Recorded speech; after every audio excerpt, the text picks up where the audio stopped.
En el video pasado estuvimos hablando sobre la definición de epidemiología, así como la patogenia de la hipertensión arterial.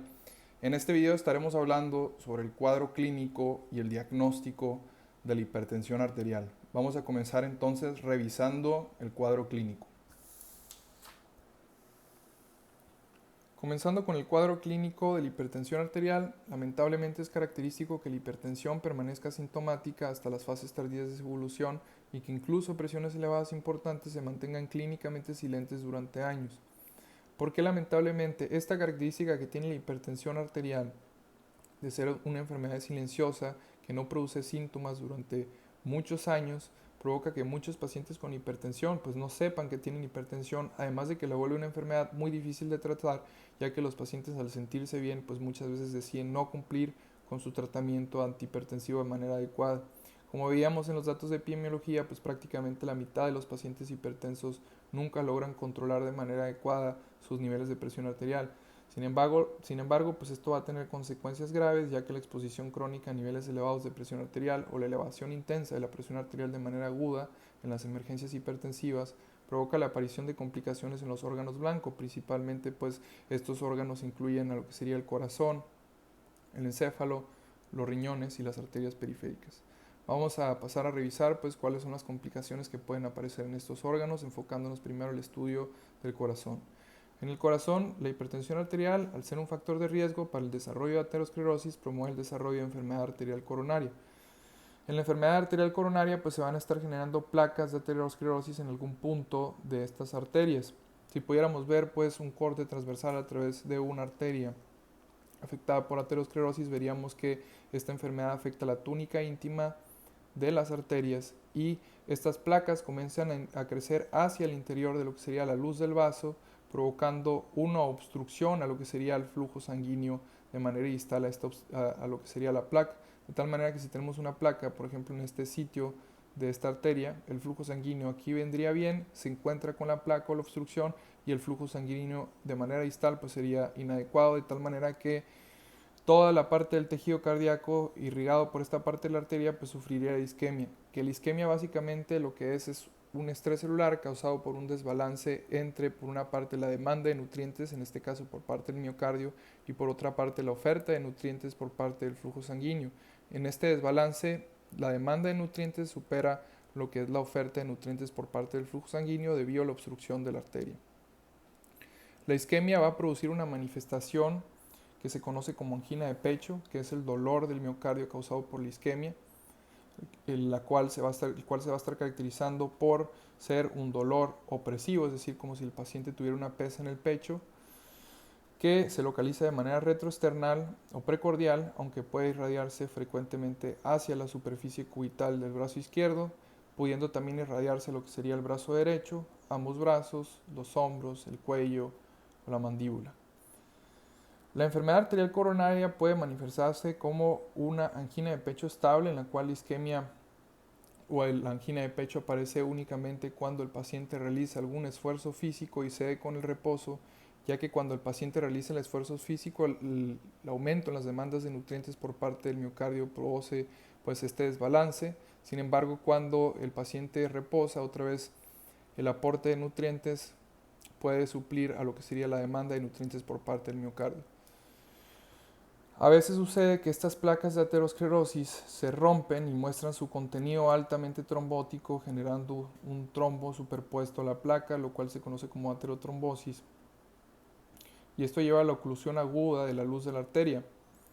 lo cual provoca la aparición de los síndromes coronarios agudos, entre los cuales encontramos la angina de pecho inestable, la cual es un dolor por isquemia que ya no cede con el reposo, y si la isquemia es prolongada se puede sufrir necrosis del tejido miocárdico, lo cual produce un infarto agudo del miocardio, ya sea con o sin elevación del segmento ST. La hipertensión arterial, al aumentar pues las presiones contra las cuales el ventrículo izquierdo tiene que bombear la sangre, puede provocar una adaptación patológica que se conoce como hipertrofia ventricular izquierda. Además, también estimula el desarrollo de insuficiencia cardíaca congestiva, en la cual el corazón va perdiendo su función de bombear la sangre de manera adecuada hacia el cuerpo, y también es un factor de riesgo para el desarrollo de arritmias cardíacas, incluyendo la fibrilación auricular. En el caso del encéfalo, La hipertensión arterial es el principal factor de riesgo para el desarrollo tanto de EBC isquémico como EBC hemorrágico. En el caso de los EBCs, el isquémico es el más frecuente, presentándose en alrededor del 80% de los casos, y el hemorrágico es menos frecuente, presentándose en alrededor del 20% de los casos. El EBC isquémico se caracteriza por generar una isquemia cerebral focal debido a una obstrucción de un vaso sanguíneo. Esta obstrucción pues va a producir una isquemia de manera distal al sitio de donde se encuentra la obstrucción, de tal manera que aquí tenemos un flujo sanguíneo adecuado y pues de manera distal pues ya no hay flujo adecuado, de tal manera que por ejemplo si aquí tuviéramos una neurona, pues esta sufriría isquemia, y si es prolongada esta isquemia llevaría a la necrosis y la pérdida de la función de esta neurona. Esta obstrucción pues puede estar dada por diferentes causas en el caso del EBC isquémico. Entre ellas tenemos, por ejemplo, la aterotrombosis también, la rotura de una placa con un trombo superpuesto, la tromboembolia, en la cual se forman émbolos trombóticos en lo que sería la circulación sistémica, que viajan pues a través de la circulación por ya sea el sistema cerebral anterior o cerebral posterior, afectando pues diferentes partes del cerebro y otras causas, ¿no? En el caso del EBC hemorrágico, existen dos tipos de EBC hemorrágico. Ambos se van a deber a la rotura de un vaso sanguíneo que va a producir un sangrado. Sin embargo, en el caso de, por un lado, la hemorragia intracerebral, esta rotura del vaso se va a producir pues en un vaso dentro del parénquima cerebral, produciendo un sangrado focal hacia el parénquima cerebral. Por ejemplo, esto puede ser debido a una hipertensión que debilite las paredes de estos vasos y termine por romperlas, produciendo el sangrado. Por otro lado, la hemorragia subaracnoidea se produce cuando este sangrado se da hacia el espacio subaracnoideo, que es un espacio entre la pía madre y la aracnoides, donde hay líquido cefalorraquídeo. Aquí tenemos, pues, pasan las principales arterias que se encargan de irrigar el cerebro, y es frecuente que se formen aneurismas en estas arterias. Es cuando estos aneurismas, que son debilitamientos de la pared de la arteria, que producen una dilatación, cuando se rompen, por ejemplo, por una hipertensión, pues van a producir sangrado hacia el espacio subaracnoideo, lo cual se conoce como una hemorragia subaracnoidea. Los accidentes cerebrovasculares se van a manifestar como con deficiencias cerebrales focales que van a representar a la arteria afectada y pues el tejido pues que es irrigado por esta arteria, produciendo los llamados síndromes cerebrovasculares. Por ejemplo, tenemos al síndrome cerebrovascular anterior, lo que sería el síndrome cerebrovascular de la arteria cerebral media, el de la cerebral posterior, etcétera, ¿no? Entonces, solo por dar un ejemplo de cómo se manifiestan los EBCs, por ejemplo, la arteria cerebral media se encarga de irrigar toda esta parte del encéfalo o del cerebro, ¿no? Entre ellos tenemos parte del lóbulo frontal, lóbulo parietal y aquí lo que sería el lóbulo temporal. Entonces, por ejemplo, en este caso, dentro del territorio de la arteria cerebral media tenemos estos partes del cerebro muy importantes, como lo que sería aquí el área motora primaria, área 4 de Brodmann, donde se da inicio a la vía córtico-espinal, que va a dar inervación a la musculatura del hemicuerpo contralateral, así como también se da inicio a la vía córtico-nuclear, que va a dar inervación de manera contralateral a lo que sería el nervio facial, que se encarga de inervar la cara. Por otro lado, también tenemos esta área que es el área somatosensitiva primaria en el giro postcentral del lóbulo parietal, áreas de Brodmann 3, 1 y 2, en el cual se va a estar haciendo consciente muchos tipos de información sensitiva. Entre ellos aquí termina pues la vía espinotalámica anterolateral, que lleva información de temperatura, de dolor, de lo que sería el hemicuerpo contralateral, así como también tacto no discriminativo. Y también la vía fascículo gracílico uniforme, que lleva información de vibración, de tacto discriminativo, de propriocepción, de peso del hemicuerpo contralateral. Todo se va a estar haciendo consciente aquí, además de que se trae también la información a través de la vía trigeminal de lo que sería todas estas sensaciones de la hemicara contralateral. De tal manera que si afectamos a la arteria cerebral media, pues vamos a estar perdiendo las funciones de estas áreas, de tal manera que en estos pacientes manifestaciones que frecuentemente presentan son una hemiplegia contralateral, así como también una parálisis facial contralateral por afectación de lo que sería el área motora primaria, y también habría una pérdida de la sensibilidad de todas las sensaciones que acabamos de mencionar del hemicuerpo contralateral y de la hemicara contralateral. Sin embargo, hay una representación de cada una de las partes del cuerpo en lo que serían estos giros, en lo que se conocen como los homúnculos de Penfield. De tal manera que cuando un paciente con una afectación de la arteria cerebral media estaría siendo más afectada lo que sería la fuerza muscular y la sensibilidad de lo que sería la cara y la extremidad superior que lo que sería la extremidad inferior, ya que esta parte pues va a estar irrigado o está dentro de lo que sería el territorio de la arteria cerebral anterior.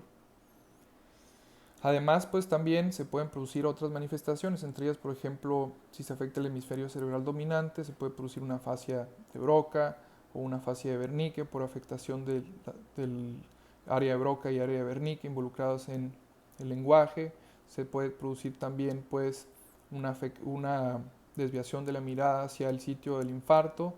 debido a afectación de lo que sería el área de los movimientos oculares conjugados, entre muchas otras manifestaciones que ya nos vamos a estar metiendo, ya que pues entraría al terreno de la neurología y pues el estudio de los CBCs, que no es nuestra intención ahorita. Pues. También en el caso del encéfalo, la hipertensión arterial se ha asociado con el desarrollo de deterioro cognitivo y demencias como la enfermedad de Alzheimer. En el caso de los riñones,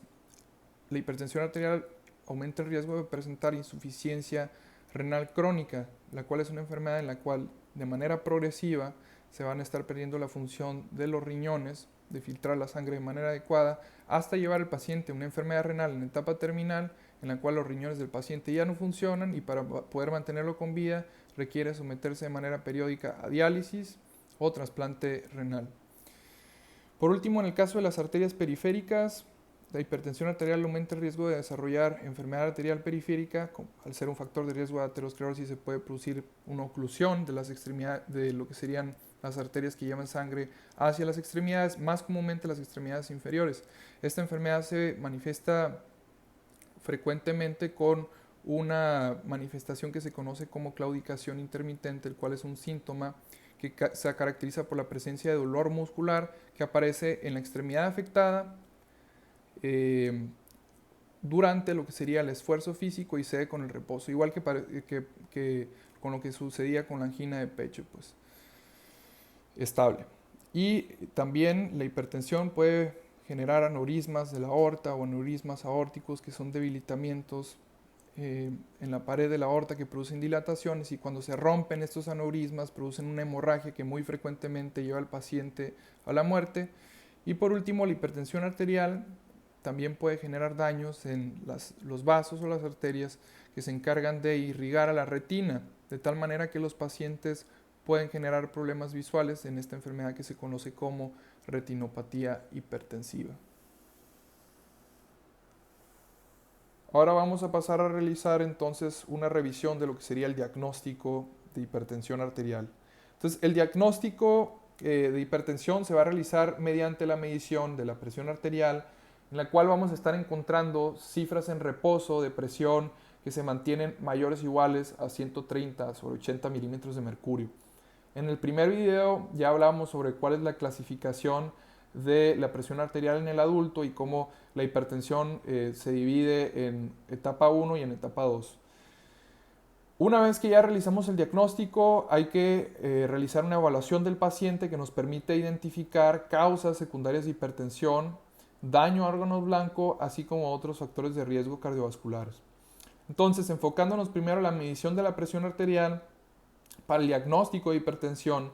la medición se puede realizar tanto dentro del consultorio por el médico, así como hay veces en las que está indicada realizar una medición fuera del consultorio. Entonces, revisando primero lo que es la medición de la presión arterial de manera adecuada dentro del consultorio por el médico, debemos de seguir una serie de pasos. Entonces, en el paso 1 hay que preparar de manera adecuada al paciente. Hay que hacer que el paciente se relaje sentado en una silla. No hay que tomar la presión en una mesa de exploración durante 5 minutos o más, con los pies apoyados en el piso y la espalda apoyada sobre el respaldo de la silla. El paciente no debe haber hecho ejercicio, fumado o tomado café durante al menos 30 minutos antes de la medición. Hay que asegurar que el paciente haya vaciado su vejiga. Ni el paciente ni el observador deben hablar durante el periodo de descanso de 5 minutos o durante la medición. Y hay que quitar toda la ropa que cubre la ubicación donde se va a estar colocando el brazalete y el estetoscopio a la hora de auscultar.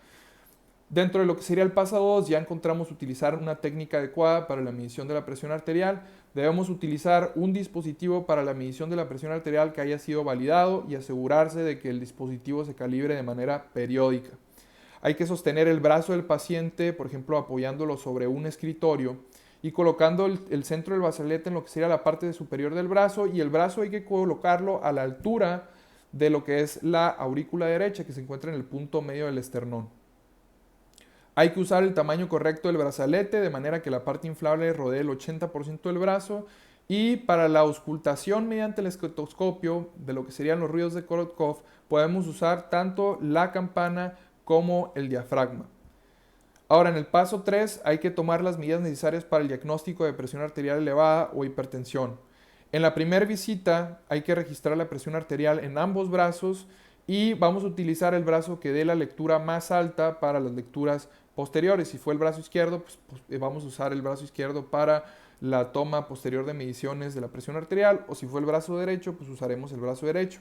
Y si realizamos mediciones repetidas, hay que separarlas entre 1 y 2 minutos para evitar la congestión venosa que nos altere las lecturas. Ahora, para las determinaciones auscultatorias, hay que utilizar una estimación palpada de la presión de obliteración del pulso radial para estimar la presión arterial sistólica. O sea, hace que no vamos a inflar el manguito del baumanómetro a cifras muy elevadas. Entonces, para evitar molestias en el paciente, estimamos el pulso sobre lo que sería la arteria radial, y cuando dejemos de sentir el pulso, como estaremos revisando posteriormente, esto nos indica la presión arterial sistólica estimada. Entonces, vamos a inflar entre 20 y 30 milímetros de mercurio por encima de la estimación de la presión arterial sistólica, y en ese momento ya pues vamos a comenzar a desinflar la presión del manguito a una velocidad de 2 milímetros de mercurio por segundo, colocando el estetoscopio sobre la arteria braquial y escuchando pues los ruidos de Korotkov que nos van a indicar pues los niveles de presión. Ahora, el paso 4 pues ya va a corresponder a documentar las cifras de presión arterial, utilizando siempre el número par más cercano, ya que pues como podemos ver en lo que son los baumanómetros aneroides, que son los más comunes, siempre vamos de 2 en 2 milímetros de mercurio. Entonces, por ejemplo, aquí tenemos 80 milímetros de mercurio y sigue 82, 84, 86, 88, 90, luego 90, sigue 92, 94, 96, 98, 100, y así siempre se va de número par en número par. Pues entonces siempre vamos a redondear nuestra cifra al número par más cercano, en el cual la presión arterial sistólica va a corresponder a la aparición del primer ruido de Korotkov, y la presión arterial diastólica va a corresponder a la desaparición de los ruidos de Korotkov. Para comprender el porqué de esto, vamos a analizar esta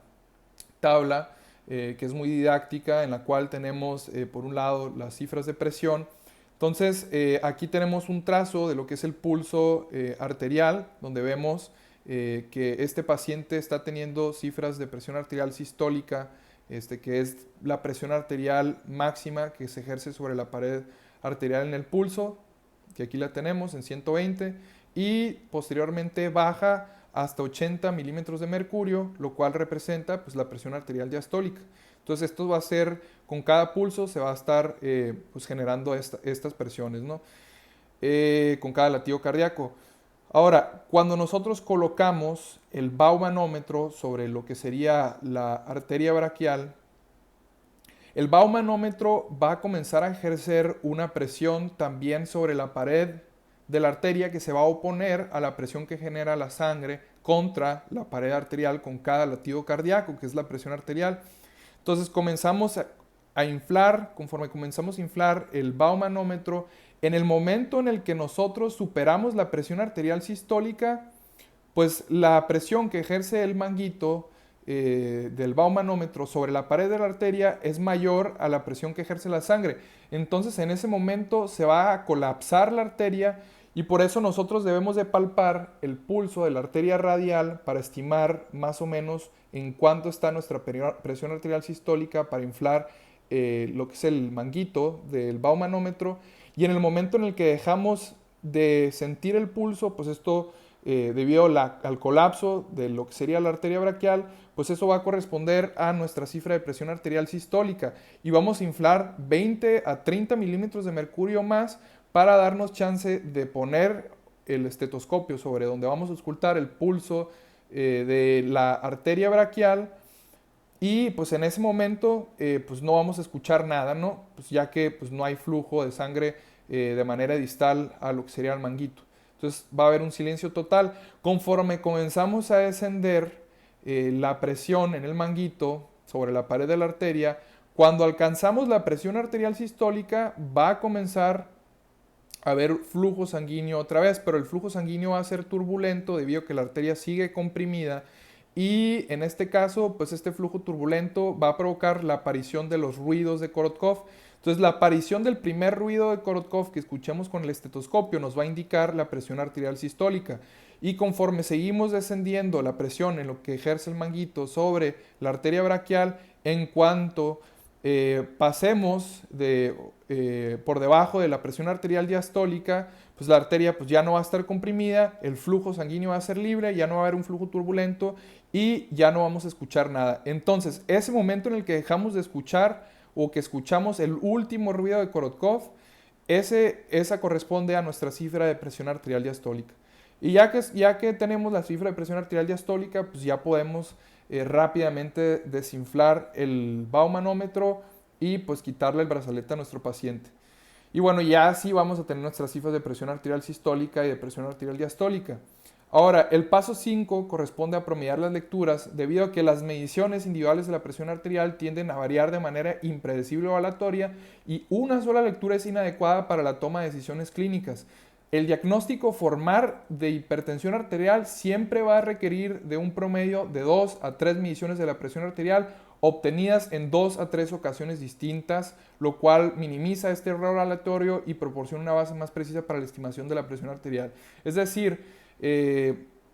cuando nosotros veamos un paciente y le tomamos la presión arterial, con una sola medición no basta para realizar el diagnóstico. Debemos de pedirle al paciente que vuelva 2 o 3 veces a consulta y en base a las 2 a 3 mediciones que tomemos hacemos un promedio. Y si este promedio es mayor o igual a 130 sobre 80 milímetros de mercurio, entonces establecemos ya como tal el diagnóstico formal de hipertensión arterial.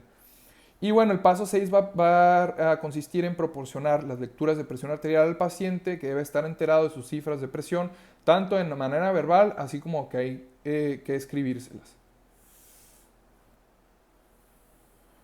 Ahora ya hicimos una revisión de lo que era la medición de la presión arterial dentro del consultorio por el propio médico. Hay veces en las que es necesario realizar una medición de la presión arterial fuera del consultorio, la cual puede ser útil para la confirmación y el manejo de la hipertensión. Y hay dos formas de realizarse. Una es la monitorización domiciliaria de la presión arterial, en la cual el propio paciente monitoriza su presión arterial fuera del consultorio. En estos casos, el uso de dispositivos auscultatorios, ya sea de mercurio o aneroides, que son los manuales, generalmente no es útil, ya que los pacientes pues, rara vez dominan la técnica que vamos a revisar para medir la presión arterial con estos dispositivos. Entonces, en estos pacientes, más comúnmente pues, se van a utilizar dispositivos automáticos que pues, son digitales y miden la presión arterial de manera automática. Y tenemos que tener en cuenta que es importante verificar de que estos hayan sido validados, ¿no? Que sean dispositivos validados para la medición de la presión arterial.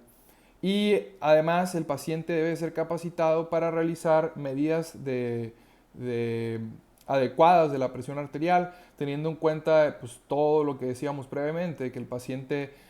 por lo menos debe tener 30 minutos sin haber ingerido ya sea café, haber fumado o haber hecho ejercicio, porque esto puede arrojar medidas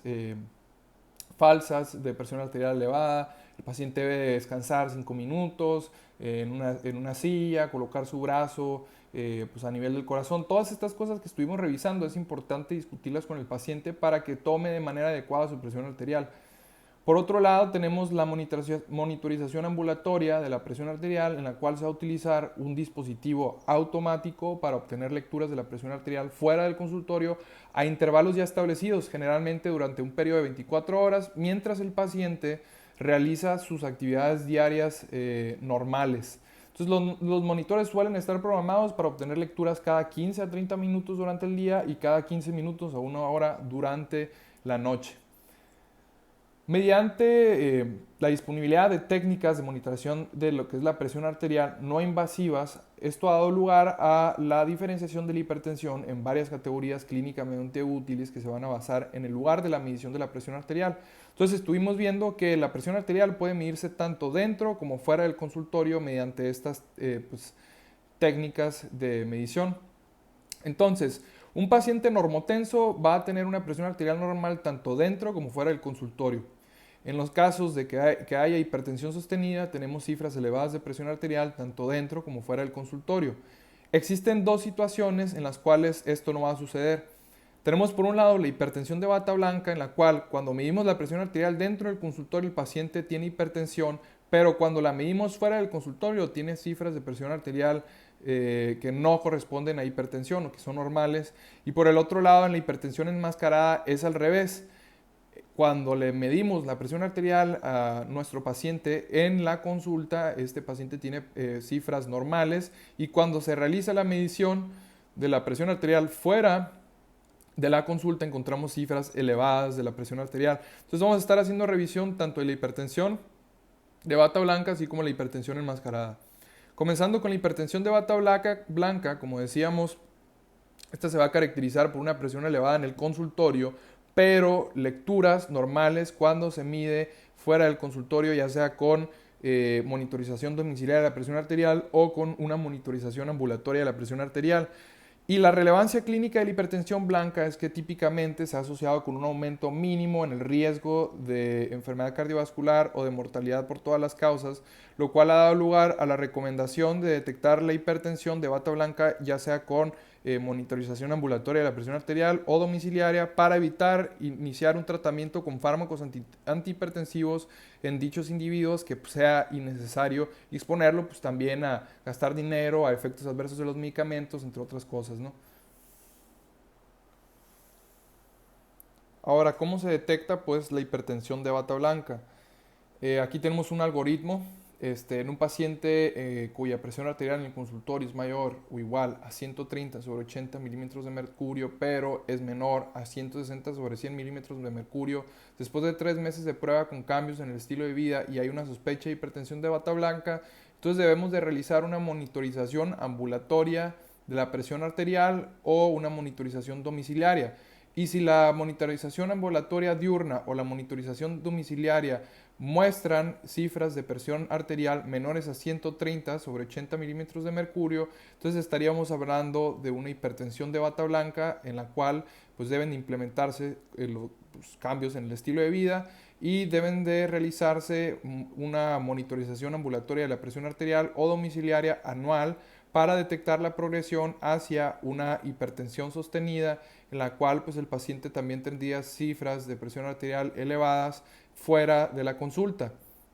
Y si pues no se encontró esta presión arterial menor a 130 sobre 80, estaríamos hablando pues de una hipertensión sostenida en la cual debemos de continuar con los cambios en el estilo de vida e iniciar terapia con medicamentos antihipertensivos. Ahora, hablando por el otro lado de lo que sería la hipertensión enmascarada, esta, como decíamos previamente, se va a caracterizar por lecturas en el consultorio que sugieren una presión arterial normal, pero lecturas fuera del consultorio con ya sea mapa o monitorización domiciliaria de la presión arterial que están consistentemente por encima de lo normal. Aquí La utilidad clínica es que el riesgo cardiovascular y mortalidad por todas las causas en las personas con hipertensión enmascarada es similar a aquel observado en aquellos pacientes con hipertensión sostenida y aproximadamente 2 veces más alto que el riesgo correspondiente en los pacientes que son normotensos. Entonces, ¿cómo detectamos una hipertensión enmascarada? Pues en aquellos pacientes en los cuales tengamos cifras de PA en el consultorio de 120 a 129 en la sistólica, pero menores 80 milímetros de mercurio, en lo que sería la diastólica, después de 3 meses de prueba con cambios en el estilo de vida y sospecha de hipertensión enmascarada, debemos de realizar una monitorización ambulatoria o domiciliaria de la presión arterial, y si esta es mayor o igual a 130 sobre 80 milímetros de mercurio, entonces estaríamos hablando de una hipertensión enmascarada en la cual es necesario continuar con los cambios en el estilo de vida y hay que iniciar con una terapia con medicamentos antihipertensivos. Si no se encontraron estas cifras de presión arterial, estaríamos hablando pues de una presión arterial elevada, en la cual las modificaciones en el estilo de vida deben de pues seguirse implementando, y hay que realizar una monitorización ambulatoria domiciliaria de la presión arterial en manera anual, para detectar la hipertensión enmascarada o progresión a hipertensión. Además de la hipertensión de bata blanca y la hipertensión enmascarada, debemos de tener en cuenta el efecto de bata blanca y la hipertensión enmascarada no controlada. ¿A qué hace referencia esto? En el caso del efecto de bata blanca, hace referencia a una presión arterial no controlada en el consultorio, pero que se mantiene por debajo de los objetivos terapéuticos, o controlada fuera del consultorio en pacientes en terapia farmacológica. Y bueno, en estos pacientes el riesgo de complicaciones vasculares es similar al riesgo en aquellos con hipertensión controlada, lo cual da lugar a la preocupación de que se intensifique la terapia con medicamentos antihipertensivos de manera innecesaria. Y en el caso de la hipertensión enmascarada no controlada, esta hace referencia a una presión arterial controlada en el consultorio, pero que se mantiene por arriba de los objetivos terapéuticos, o no controlada fuera del consultorio en pacientes que están en terapia farmacológica. El perfil de riesgo para enfermedad cardiovascular en estos pacientes parece seguir el perfil de riesgo de la hipertensión enmascarada, por lo que es necesario intensificar la terapia con medicamentos antihipertensivos. Ahora, para la detección tanto del efecto de bata blanca como la hipertensión enmascarada no controlada en los pacientes que están en terapia farmacológica, debemos de preguntarnos pues si la presión arterial está en el consultorio por debajo del objetivo, ya que pues si está por debajo del objetivo nos debemos de hacer la pregunta si el riesgo cardiovascular eh, está incrementado o si hay daño a órgano blanco, ya que si no, pues no es necesario realizar cribado en busca de hipertensión enmascarada no controlada, y pues en el caso de que sí haya, hay que buscar hipertensión enmascarada no controlada con una monitorización domiciliaria de la presión arterial, que si está por encima de lo que sería el objetivo de PA, entonces hay que realizar una monitorización ambulatoria de la presión arterial, y si esta está sobre el objetivo, entonces estaríamos hablando de una hipertensión enmascarada no controlada, en la cual hay que intensificar la terapia, y si no, pues hay que continuar con la terapia actual. Por el otro lado, si la PA en el consultorio pues no está por debajo del objetivo, debemos de hacernos la pregunta: ¿la presión arterial en el consultorio es mayor o igual a 5 a 10 milímetros de mercurio sobre el objetivo en pacientes con mayor o igual a 3 agentes antihipertensivos? Si la respuesta fue no, entonces no es necesario realizar un cribado en busca de efecto de bata blanca. Si sí, pues hay que buscar este efecto con una monitorización domiciliaria de la presión arterial, y si está por debajo del objetivo, entonces estaríamos hablando de un efecto de bata blanca que hay que confirmar con una monitorización ambulatoria de la presión arterial, y si no, pues hay que continuar con la terapia actual. Por último, en relación a lo que sería el diagnóstico de la hipertensión arterial, mencionábamos que una vez que hemos realizado el diagnóstico mediante la medición de la presión arterial, debemos de realizar una evaluación del paciente que va a ir enfocada a la búsqueda de causas secundarias de hipertensión, así como otros riesgos, factores de riesgo cardiovascular y daño a órganos blancos. Entonces, para esto vamos a realizar una anamnesis, una exploración física, y solicitar estudios complementarios específicos. La anamnesis pues debe ir enfocada a la diferenciación de una hipertensión primaria de una hipertensión secundaria, en la cual pues el hallazgo de hipertensión en pacientes con un fuerte historial familiar de hipertensión y factores de riesgo ambientales para el desarrollo de hipertensión primaria que mencionamos durante el estudio de su patogenia, pues favorecen pues el diagnóstico de hipertensión primaria, que mencionamos que es el tipo más frecuente de hipertensión, según su etiología, presentándose en alrededor del 85% de los casos. Por otro lado, el hallazgo de indicaciones clínicas de causas secundarias de hipertensión, que mencionábamos previamente en la tabla que estudiamos sobre las causas de hipertensión secundaria en la patogenia, pues todo esto favorece el diagnóstico de hipertensión secundaria. También la anamnesis debe ir enfocada al hallazgo de otros factores de riesgo modificables para enfermedad cardiovascular, entre los cuales encontramos dislipidemias con aumento del colesterol total y el colesterol LDL, o disminución del colesterol HDL, la diabetes mellitus, tabaquismo, sobrepeso, obesidad, inactividad física y una dieta no saludable. Y por último, también debemos de buscar en la anamnesis manifestaciones de daño a órganos diana o órganos blanco. Por otro lado, la exploración física debe ir enfocada también a la diferenciación de una hipertensión primaria de una secundaria. Ya mencionábamos también en lo que eran las causas secundarias de hipertensión en el video donde revisamos la tabla, pues cuáles eran los datos de exploración física que nos indicaban la presencia de estas causas secundarias específicas, y encontrarlas pues nos va a favorecer el diagnóstico de una causa de hipertensión secundaria específica. El hallazgo también de otros factores de riesgo modificables para enfermedad cardiovascular debe realizarse durante la exploración física, y también debe ir enfocada esta al hallazgo de manifestaciones de daño a órganos blancos. Ahora, por último, pues debemos de solicitar estudios complementarios, los cuales van a ir enfocados también a la búsqueda de causas secundarias de hipertensión específicas cuando encontramos durante la anamnesis indicaciones clínicas durante la exploración física pues hallazgos que nos podrían indicar que hay una causa secundaria específica presente en el paciente, o también debemos de realizar pruebas de cribado en busca de hipertensión secundaria cuando tenemos adultos con hipertensión resistente al tratamiento. Si un adulto con hipertensión sostenida resulta positivo en una prueba de cribado, que las pruebas de cribado también las analizamos en la tabla esta donde hablamos de las causas secundarias de hipertensión, pero si alguien resulta positivo, pues resulta pertinente derivar al paciente a un médico con experiencia en esa forma de hipertensión secundaria para que realice una confirmación del diagnóstico, así como lo trate de manera adecuada. En el caso de los factores de riesgo adicionales, pues hay que solicitar pruebas para la identificación de estos, entre ellos el perfil lipídico para encontrar dislipidemias y una glucemia en ayunas para el diagnóstico de diabetes mellitus. Y también debemos de, pues es opcional esto, pedir pruebas para proporcionar información sobre daño a órganos blancos, por ejemplo, un electrocardiograma, una ecocardiografía, etcétera. Y bueno, con eso hemos terminado nuestro estudio de lo que sería el diagnóstico de la hipertensión arterial, donde hablamos de la medición de la presión arterial tanto dentro como fuera del consultorio, así como la evaluación del paciente que ya acabamos de mencionar, sus finalidades mediante una anamnesis, la exploración física y la solicitud de estudios complementarios. En el siguiente video estaremos haciendo